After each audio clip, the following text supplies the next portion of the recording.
कुएं की जादुई गोल्डन ड्रेस। बहुत समय पहले की बात है। कानपुर के एक छोटे से गांव रामपुर में नैना अपने माँ बाप के साथ हंसी खुशी रह रही थी। नैना के माँ पिताजी दोनों एक कॉलेज के प्रोफेसर थे। रोजाना की तरह आज भी नैना के माँ पिताजी कॉलेज के लिए निकल जाते हैं। शाम हो जाती है, परंतु नैना के माँ बाप घर लौटकर नहीं आते कि तभी नैना के चाचा जी नैना को उनकी मृत्यु की खबर सुनाकर हैरान कर देते हैं। नहीं चाचा जी, ऐसा नहीं हो सकता। माँ पिताजी मुझे इस दुनिया में अकेला छोड़कर नहीं जा सकते।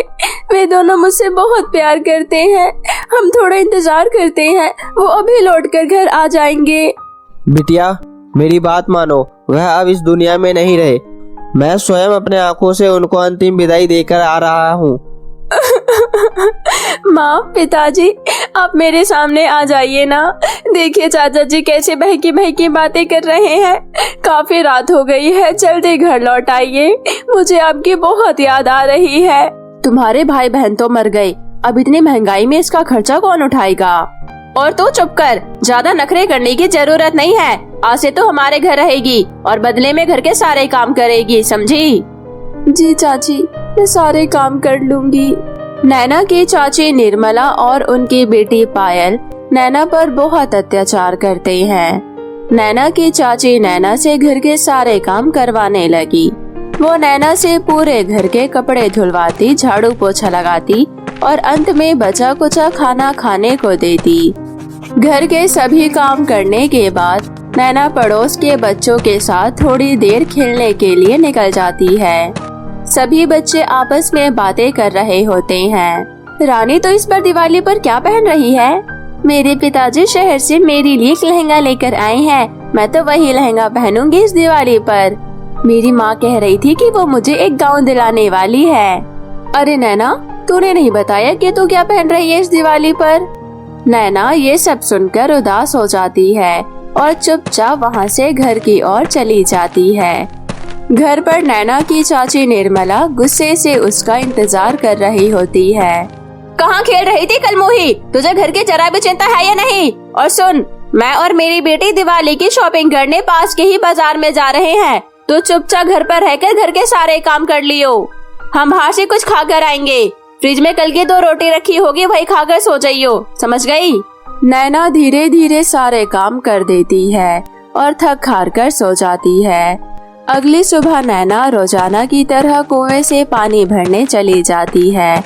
नैना कुएं के पास जाती है और कहती है, काश ये कुआं जादुई होता तो मैं कुएं से अपने लिए एक सुंदर सा गाउन मांगती।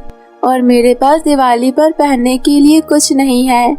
चंपा और रानी के पास इतने सुंदर सुंदर लहंगे हैं। तभी कुएं से एक आवाज आती है। क्या तुमने मुझे आवाज दी? कौन है? मैं कुआं हूँ, नीचे देखो। क्या कुआं? क्या ये आवाज कुएं में से आ रही है? हाँ, मैं एक जादुई कुआं हूँ और मैंने तुम्हारी सभी बातें सुन ली है।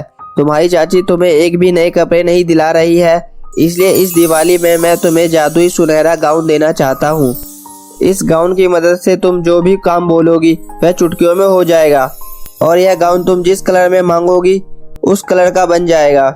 नैना कुएं का धन्यवाद देकर वो गाउन अपने साथ घर ले जाती है। नैना वो जादुई गाउन छुपाकर अपने कमरे में रख देती है और घर के सभी कामों में लग जाती है। कपड़े धोना, पूरे घर में झाड़ू लगाना, सभी के लिए नाश्ता तैयार करना आदि सारे काम करके नैना अपने कमरे में जाकर थोड़ा आराम करने बैठ जाती है। नैना जादुई गाउन की तरफ देखकर बहुत खुश हो जाती है और वो गाउन पहन लेती है।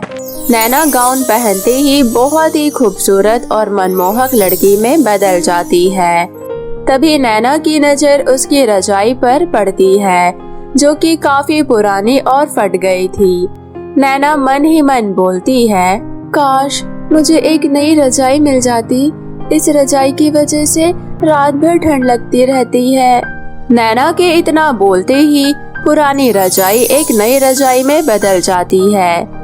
ये सब देखकर नैना को गाउन के जादुई होने पर विश्वास हो जाता है, परंतु चाची के डर की वजह से वो केवल रात में ही वो लहंगा पहनती थी और अपने आप को देखकर बहुत खुश हुआ करती थी। एक दिन नैना की चाची निर्मला नैना के कमरे में आ जाती है। ए लड़की उठ, तू ये इतनी मखमली रजाई कहाँ से लाई है?